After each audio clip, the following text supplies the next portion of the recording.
以下係我根據你提供嘅對話內容同埋之前文件達1至達6所整合出嚟嘅分析，深入解構 Jenny Moonstone 對白銀 Silver 嘅觀點，以及佢點樣理解目前白銀市場操控 rigging 嘅演變過程。Jenny 對白銀嘅核心觀點整理如下：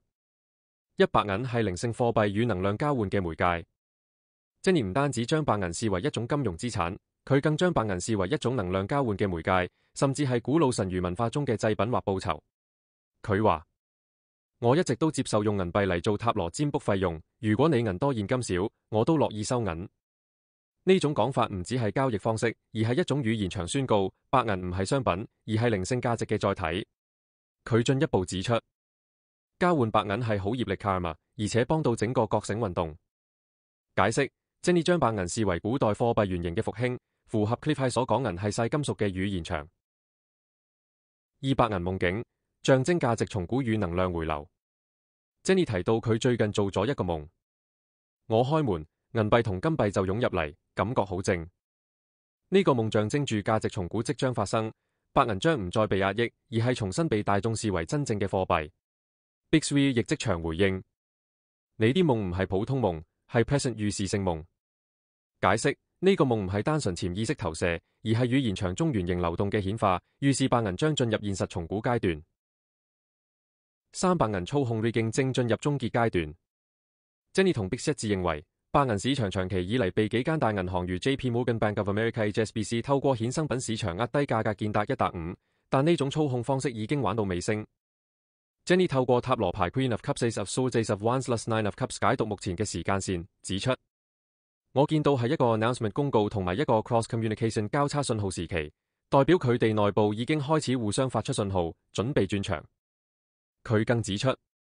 夏天係轉變期，尤其係8月、9月會有明顯事件流出現。解釋：Jenny 預測白銀操控系統將喺8、9月出現結構性崩解，可能係某幾間銀行因為銀空倉爆倉而出事。四、白銀突破50元將引發不可逆轉嘅事件流。Jenny 引述 Bix 嘅觀點，指出一旦白銀升穿50元，就會上晒新聞，大家開始搶銀，銀行入唔到貨，銀店老闆都會話我都想買銀，你揾到幫我買返嚟啦。佢哋預測，一旦白銀價格突破歷史高點，將會出現以下事件流：一、銀行爆倉，持有大量空倉嘅銀行會出現技術性違約；二、民眾覺醒，大眾開始質疑錢係咩嚟，點解銀被壓低；三、實體搶購，銀店金店出現無貨可賣現象；四、能量轉移，白銀重新成為價值儲存與能量交換嘅媒介。解釋：呢個過程唔只係金融事件，而係語言場加意識場加原型場三重共振下嘅形態場轉變。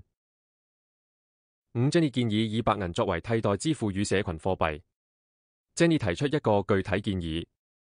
如果你用銀幣嚟支付占卜，我會俾你10%折扣。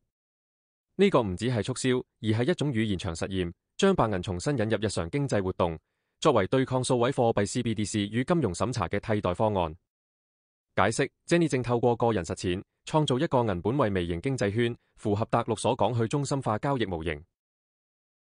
總結：Jenny 對白銀嘅觀點係靈性加金融加原型三重融合。維度、內容、備註。靈性層，白銀係能量交換媒介，有業力價值，與古代神諭文化連結。